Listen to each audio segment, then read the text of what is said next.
I spent a few solid years trying to get this side hustle to work because I just don't want to work a regular job. But that's actually where the idea for this video came from. And I thought it'd be even more fun to do it as a collab. So I have two awesome fellow creators here, and they're going to share their experiences. And then at the end, I'll give my experiences. But fair warning, I didn't really know how to do this live, so they sent me pre-recorded messages, and I'm just going to try my best to maneuver my way around them to make it all sound as natural and conversational as possible.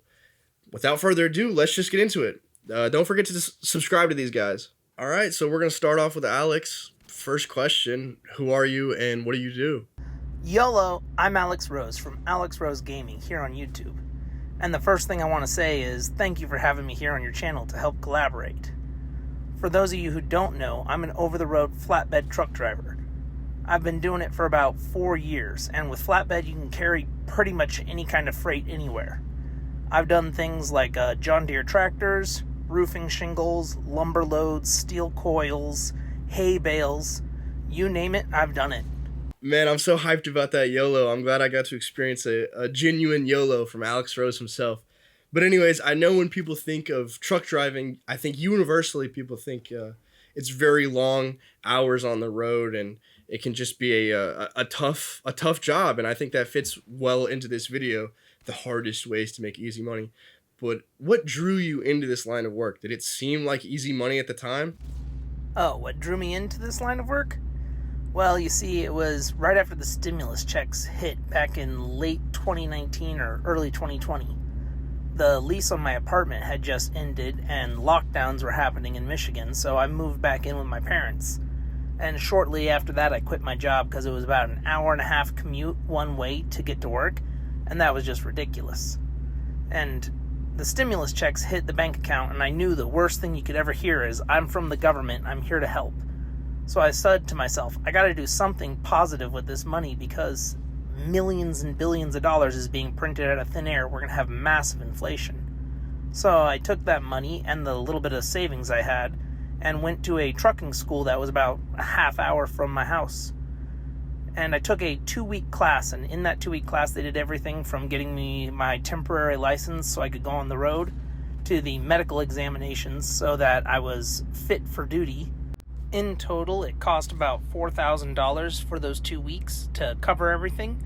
And during that 2-week period, a job recruiter for a trucking company actually came out to the school and started talking with myself and the other guys. So I actually got hired while still in school because I didn't have to go and do an interview or anything. The guy came out, we started talking. He said as soon as I get my CDL, they'll go ahead and bring me on for orientation. And they even do tuition reimbursement, so I would get my money back as long as I signed up with them for a full year. But I would say the thing that interested me most about trucking was the fact that I was a military brat, so I was used to long car rides from moving state to state or across country, and I always loved road trips. On top of that, I actually drove a non-CDL vehicle, just a Class C driver's license or a chauffeur's, for a moving company. And while doing that job, we had some moves that were out of state, all the way down to like Florida, some of them into New York City, which I hated. But it really showed me just how much fun it was to drive and to get paid to listen to music all day. However, moving furnitures, grand pianos, gun safes, that kind of sucked. So something I really wanted to do was just be paid to drive, to have road trips like when I was a kid, and not have to put in so much physical manual labor. So trucking seemed like a no-brainer to me.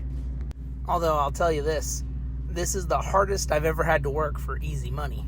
I'm actually glad you mentioned getting your tuition paid back because I know a lot of people when they see $4 to $5 grand for a CDL, maybe even more, it might scare them away a bit. But if you can get all of that paid back and it's basically free, why not go for the jump?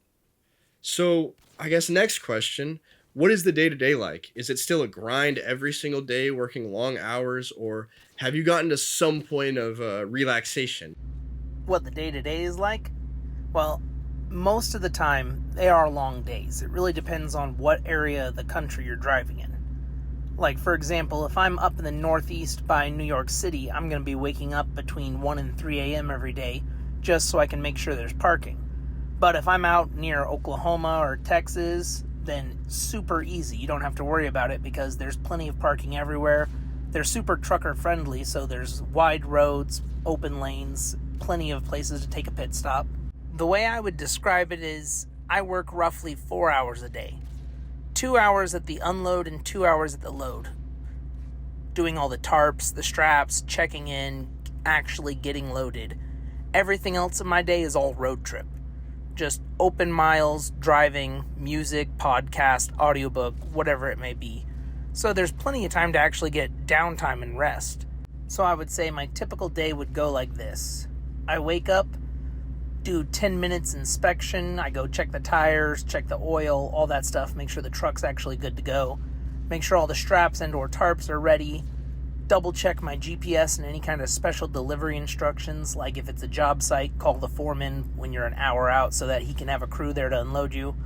I'll usually drive a couple hours to the customers or the consignees, get unloaded, and then find a new place to go pick up at. Drive over there, a couple hours to get loaded, get loads, then I just go and just road trip for the rest of the day. With trucking, you have about 11 hours max of drive time each day and 14 hours on duty. And whichever of those comes up first is when you shut down for the day so that you can still make sure you get enough time to get sleep because they don't want drivers, falling asleep behind the wheel. Now, there are ways that you can work or end up getting worked longer than 14 hours, but those are a little bit rarer and require special sleeper berth exemptions. Like, I told a story on my channel one time for a 24 or 25 hour day I had where I got stuck at a shipper's in line with a bunch of trucks. And it was literally hour after hour after hour just creeping forward a couple feet, stopping, creeping forward a couple feet, stopping. So technically I was not out on public roadways driving the truck. I was on somebody's private property doing business there. However, I was still awake for 24 hours straight, which kind of sucked. That's so long being awake. I know that's kind of like a one-off event and doesn't really happen that often, but I really like your optimistic view about only really working like just a couple hours every day and the rest of it is just driving. Because I know a lot of people would look at all the driving and think, that's dreadful. I'm just driving all day nonstop, more or less. But you're just driving. And that seems to be how you view it. You listen to music, podcasts, like you were saying, you get a lot of downtime and rest. I really like that viewpoint. It probably, I would assume, helps it go by, I guess you could say. But if you don't mind me asking, how much have you made versus how much you thought you would make? And if you need to give a ballpark, you can. I know I'm not trying to put you on blast. No, I don't mind at all. I gotta let the people know so they can figure out if it's worth getting into for them or not. But I'm currently on track to make about $96,000 this year. Now, my pay rate varies a little bit depending on the freight prices because I'm paid commission of the load, not per mile or dollar amount. Because of that, it's semi-seasonal work. It's not really technically seasonal work, but the pay feels seasonal because during the winter months, freight prices decrease, so you're not making as much money. But during the summer, freight prices are massively increased, so you could potentially make a lot more money. So I'd say during the down times, I'm pulling in around $1,500 a week before taxes, and during the summer times, I'm getting over $2,000 a week. My best week was $2,700 and some change, and before that, the second best week was $2,400. And that's before taxes as a company driver, so a regular employee, not an owner-operator.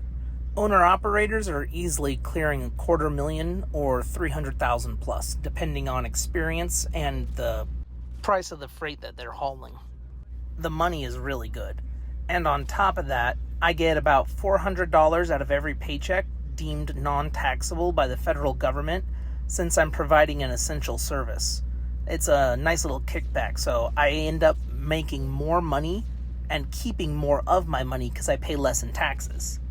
Now, if I became a driver trainer, where I just spent my time doing the job but also teaching new guys how to do it, I could be making an additional $24,000 a year.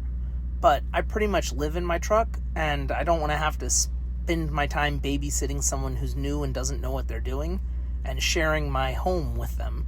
So that's about $25,000 that I am leaving on the table. So if anyone came into this line of work, started doing it, got into a good freight lane, and then also became a driver trainer, within a year or two they could easily be making $120,000 to $130,000. And that's as a company driver again, not an owner-operator. Company drivers have no expenses to the truck, so I don't have to pay for fuel, I don't have to pay for truck washes, repairs, blown out tires, but owner-operators do have to pay for those things. That's why they make double to triple what we make. And then one other thing is the Employee Stock Ownership Program. For the company that I drive for, which is TMC, they have this employee stock program. So once you start, after 1 full year of working, they'll automatically start putting money into it for you, and you don't have to contribute to it. And after about 6 years, you're fully vested. So after you quit, no matter how long you've worked at that point, as long as you've worked a full 6 years, they will then pay you every week out of that total amount that has built up over the years, for 20% of it per year for a total of 5 years. I won't say exactly how much I have in my own, but what I will say is, as long as the company is doing well, it will continue to grow. And you don't have to cash out when you leave. You could leave it in there and have it continue growing and compounding, and then say 10 or 20 years after you leave the company, then start cashing out on it. So it's a lot better than a 401k in my opinion.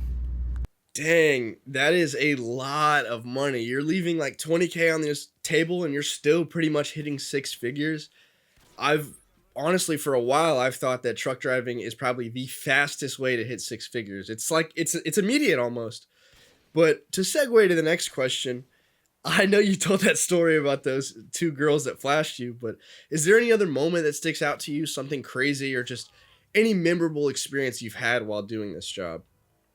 Moments that stick out to me. I have quite a few.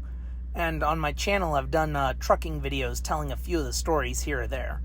And I know you've seen the video I did about those 2 college girls. But I'll tell a different story here so that people can go watch those videos and not have the same stories rehashed. It was about a year or 2 ago.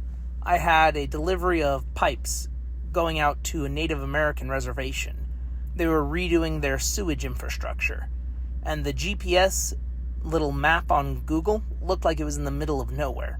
And the road directions were like, oh, take a left at this highway, drive for X number of 100 yards, and then you'll be there.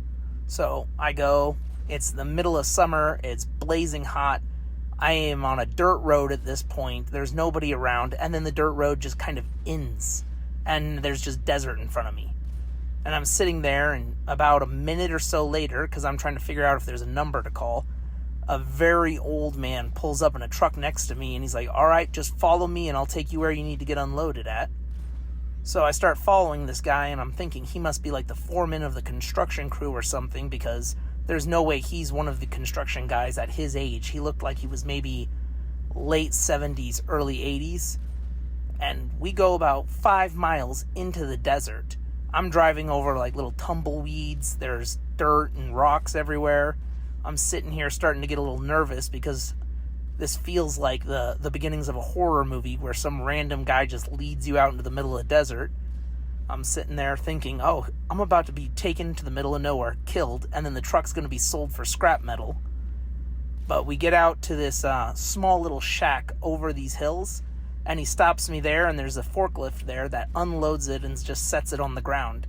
And he's like, yeah, we're going to have one of our trucks come over here in a little bit, and we're going to load it onto our truck so he can take it onto the reservation since you can't drive your truck onto our reservation. But I'm going to go ahead and lead you back to the road so you don't get lost in the desert. And I'm like, thank you very much, sir. So that was an interesting story about how I kind of just got taken out into the middle of the wilderness and didn't die. That sounds like an adventure. Honestly, sounds like you dodged a bullet with that one. But I think my favorite question now, are you fulfilled? Or at the very least, do you think it's been worth it? Nah, I wouldn't really say I'm fulfilled with this line of work. It pays really well, and I definitely think it was worth it, and I would recommend it to others. But with this line of work, you don't really get a home life or personal life balance. because it almost feels like you're always on the job. You'll stay out for 4 or 5 days at a time, then come back home for a weekend. So, not really fulfilling. But is it worth it financially? Absolutely. It has given me the seed capital, if you will, that I've been needing to get into investing and learn my lessons so I can start growing and setting up a solid foundation for the future. I would say it's more of a lifestyle than a job per se, or a career path. I'm currently single and have no children, but getting married and having a family is something that I plan on doing one day, and this job is making it to where I'll be able to afford a house and be able to provide the type of life for my future wife and kids that I would really like to. I really like how you put that. Obviously, the money helps a lot, but for you, it's more of a lifestyle. And for me, from the outside looking in, it seems that way as well. It'd be very hard to do this job with a wife and kids, as you put it. But if your lifestyle can fit it for a time, it seems like a really, really good career. Okay, at this point, I'd like to think most people have a pretty good idea of the job itself, but would you recommend it for others? And if you do, is there a certain set of circumstances, or do you think that it could just work for anyone? I know we kind of talked about this just now in the last question, but, for the sake of the video. Yes, I would definitely recommend it to others, especially if you're an introvert and you don't need to be constantly around people. And if you're single and have no kids, that would be the ideal person to do a job like this. You'll make a ton of money, be able to set yourself up for a good, solid financial future, and it's pretty fun. You get to listen to music, road trip. Assuming you start out as a company driver, you'll learn the ropes. So if you become an owner-operator later on, you'll end up being well prepared for it. And there are different kinds of trucking that you can do than flatbed. There's a dry van, reefer, log trucks, oil tankers. You got plenty of options. And some of them are more dangerous, like the log truck drivers. If anyone's ever seen Final Destination, they know what I'm talking about. But they all pay differing amounts depending on what region of the country you're in and what kind of trucking you're doing. So people who drive tankers will make more than people who drive flatbeds the majority of the time. I remember earlier you said you were a flatbed truck driver, and here's where I would ask why you chose that over like a tanker or something, but pre-recorded footage, I can only work with so much, so I guess that's going to be a secret for all of us. Thank you again, man, for having me on here to share my little testimony about trucking, give some insights on how it is, how much money you can make, who the ideal candidate is. I look forward to watching this video later and liking the video. Oh, yeah, everybody who's listening to this, don't forget to like, comment, and subscribe on Josh's videos. They're amazing, high quality, 10 out of 10 would recommend. And if you went over to my channel, Alex Rose Gaming, and just so happened to subscribe, I wouldn't complain. But thanks again, man, for having me here. And I will catch you on the flip side. Thank you, man. You've been a long-time supporter of the channel, and I always get a smile on my face every time I see your comments pop up. But I'm just really happy we were able to do this collab video. I had a lot of fun planning it. I'm having a lot of fun even editing it too. Even though I'm kind of talking to myself right now, but the whole editing process has been fun so far. I'm really glad you could join me on this, and hopefully we'll get some more collabs out soon, and maybe they'll be better quality. We can have some live conversations going. But y'all heard what he said. So go subscribe to him. I'm going to put both of these guys' channels in the description, in the comment section. Go subscribe right now before you even finish watching this video. Before you even watch anything else. Pause the video right now. Go subscribe. So our next creator, we got Krish, and he's from London, which automatically makes him more cool because I never get to talk to people across the pond. And he did do his a little bit differently than Alex. He didn't send me segments. He sent me essentially a really long audio file, so I'll let him get to it in a minute. But he actually sent me multiple different versions with different speeds and things like that to see which one matched the video the best. So he put a lot of thought and effort into his responses. Thank you again, man.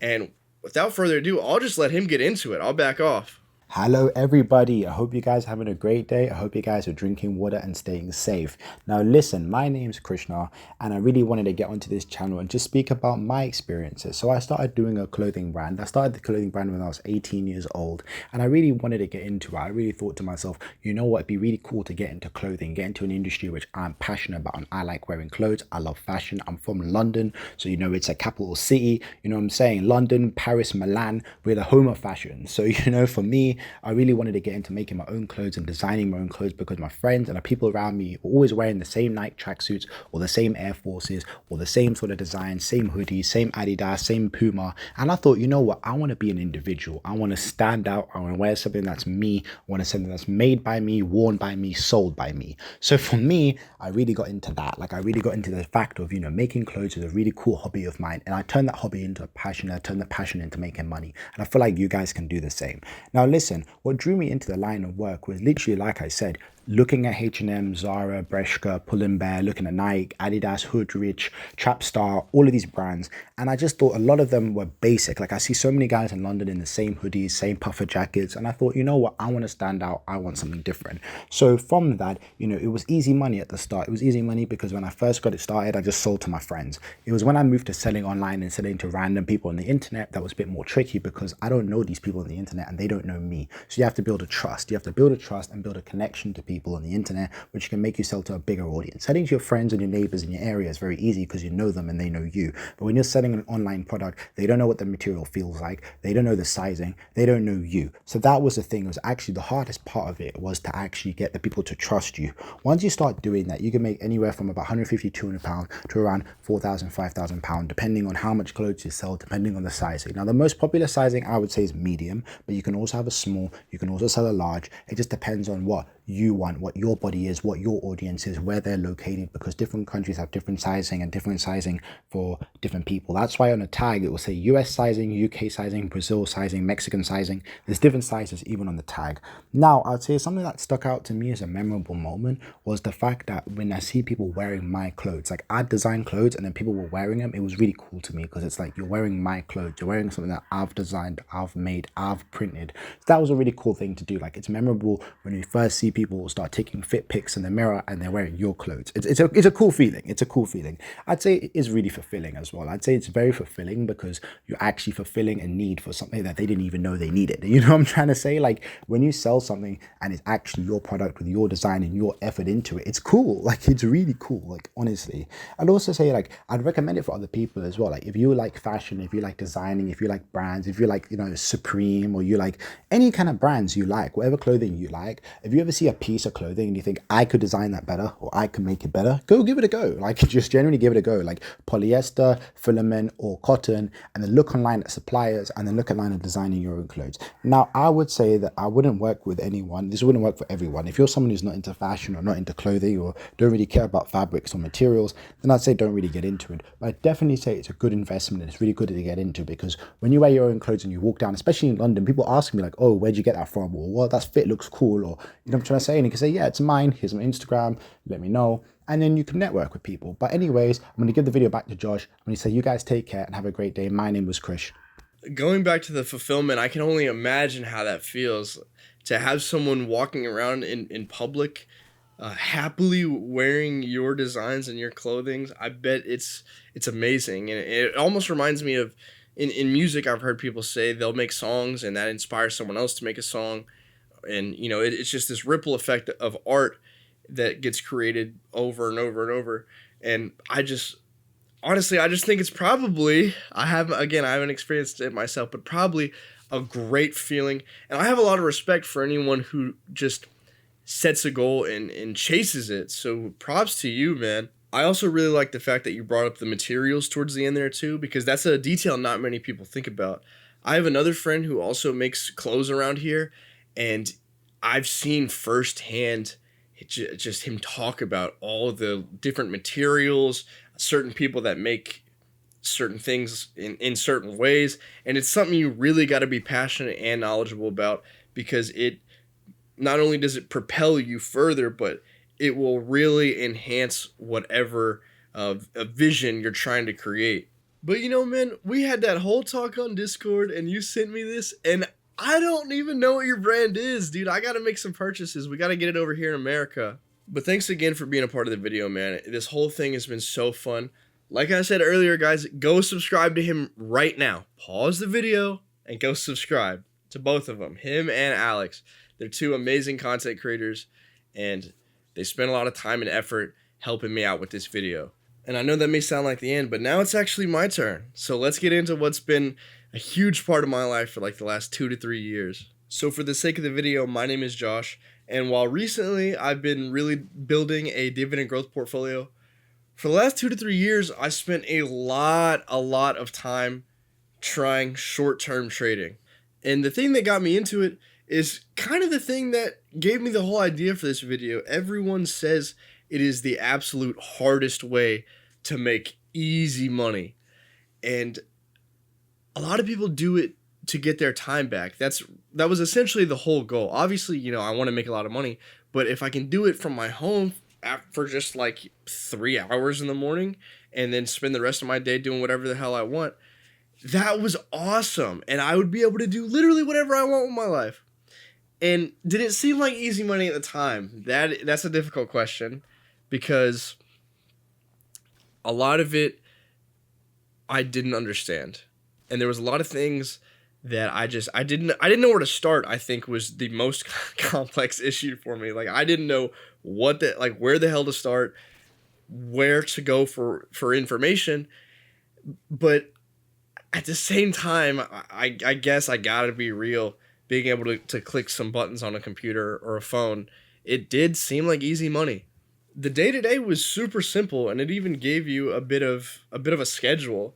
So I would get up like 6:45, 6:50, get some water, chill for a second, and then 7 a.m. my time, I live in Texas, 7 a.m. to 10 a.m., I would pretty much just wait. And if I got like a trade or two before 10 a.m., I would be done. I only did like 1 to 2 trades a day. And sometimes you would go like 3 hours waiting and not get a single trade, but that's just part of the game. But pretty much Monday through Friday, just chilling in the morning, waiting. You can kind of hang out on your phone if you want. That's honestly how it was. Now, there is more to it than that. And I did have to spend a good chunk of time grinding. You got to back test every day. You got to write down all your trades. You got to write down all your back tests, all that information. And I think there was a time where I was more or less good to go and I was just chilling. But at the same time, you never really want to stop logging everything. You got to consistently get information. And all this to say, before I continue, I was getting my ass kicked for a few years, and I still am. And that's why I've taken a bit of a break from it recently. So just take everything I say with a grain of salt, because I'm not consistently profitable yet. But I've had to focus more on my primary income, and that's why I've been taking a break. I do plan on getting back. I actually think I did find something that has a proven edge, and I'll get to that later. But all that to say, I'm not trying to be some guru selling you on this. I want you to know where I'm at in life and just what my situation has been. And for further transparency, for question 4, I haven't made anything. In fact, I've lost some money. The whole thought process was, at some point, whenever I do make money, it will pay off very quickly. But, that hasn't happened yet. Do I think there will be a day? Yes. But I have lost a few $1,000s. I won't lie to you. As far as moments that stick out to me, I vividly remember when I was first starting to learn how to trade, I was in this guy's Discord, and he would go live like every single day. And he had a specific plan. He had a certain amount of money that he would risk, and he stuck to that. And the way he would do it is, instead of taking one big position, he would take 3 smaller positions. So instead of risking $3,000 on one trade, he would take $3,000 positions on the same trade. So if it hit his target, he could get out of like 2 of them and then let the other one go to try to make a little bit more money. Well, this week he wasn't doing that good, and he accidentally hit buy a 4th time and got in an extra 4th position, and the trade won. So he turned a pretty mediocre week into a pretty damn good week, and basically just like spawned $1,000 out of thin air, completely on accident too, which makes it even better. And that has just stuck with me. That's almost like the epitome of what trading is about to me. Not obviously not making mistakes and making money on accident. And I'm not trying to think of it as a get rich quick scheme, but to be able to just make a really good chunk of money, like that is a lot of money, and that will change people's lives in a single day, in just like a few hours from your house, and then be able to do whatever the hell else you want for the rest of the day. That is why I started trading, and I got to see it firsthand. Now, when it comes to being fulfilled, am I fulfilled? I can't say that I am, only because of the fact that I'm just not consistently profitable yet.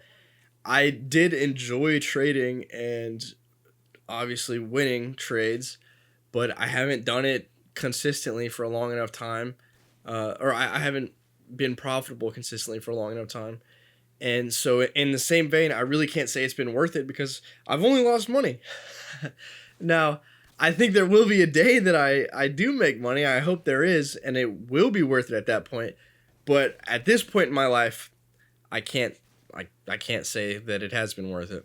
And would I recommend it for others? Well, this is a hard question to answer because when you think about the goals, getting your time back, having all this freedom, I wish that for everyone, and I would love for everyone to be able to experience that. But when you think about what you have to do to get to that point, then it's not so suitable for everyone. Not everyone has the discipline to not risk their entire life savings on a trade. And honestly, with any type of investing, but day trading, it really fits. I say only risk an amount you're comfortable with losing. That's not the goal, but if you can't do that, then it's definitely not for you. Everyone else, if you got some money that you're comfortable with losing, I think it can be a very calculated risk, and I would recommend taking as many calculated risks as you can in life. Again, obviously you want it to be a proven system with a proven edge.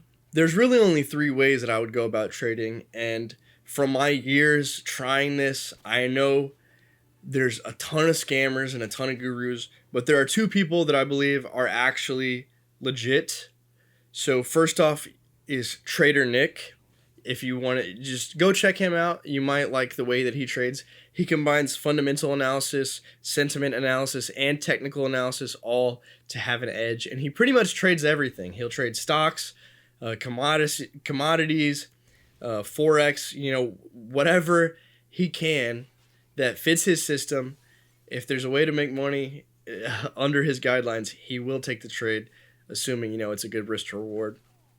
And then there's another guy on YouTube that I found recently, and this is the one that I truly believe to have a proven edge, and it's the way that I want to teach myself in the future whenever I get back to it. His name is Volatility Vibes. He sells options volatility. He sells implied volatility. And where the edge comes from is fear, basically. And the reason it hasn't gotten arbitraged out by big hedge fund quants is because, they got to protect themselves. And whenever stocks have earnings come up, implied volatility shoots up, and they basically can't they can't take risks like that. And that's where people like me can get into the market and hopefully try to make some money. Now, I want to act like I know exactly how it works. I still have a lot to learn. I mean, I've only briefly looked into it. And again, not financial advice. None of this is. Options are incredibly risky. But this is just the way that I'm planning on going about it. And as a third way, I really think the wheel strategy is relatively low risk and in the same vein, lower reward.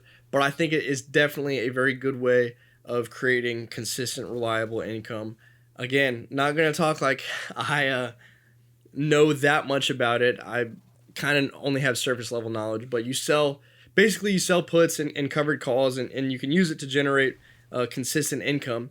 And when it doesn't work, you're doing it on stocks that you wanted to buy anyway, so it's kind of a win-win regardless. Again, I have no idea what I'm talking about. Not financial advice. Don't take any of this as advice. But that pretty much wraps up my section. Let me just say thank y'all so much for watching. This has been my longest video yet. I'm at 35 minutes. An even bigger thank you to Alex and Krish. They were amazing. I had a lot of fun editing this video. I had a lot of fun planning this video. And I had a lot of fun talking to them and, you know, hearing their stories. So remember, go subscribe to them. This has just been a great experience for me. I really don't know what else to say at this point. Other than I've had fun, which I keep repeating myself. And usually when that happens, I try to end the video. So I guess I'll say I really thank you for watching. If you got something out of this video, consider leaving a comment, consider subscribing. I'd really appreciate it. Good luck on your investing journey.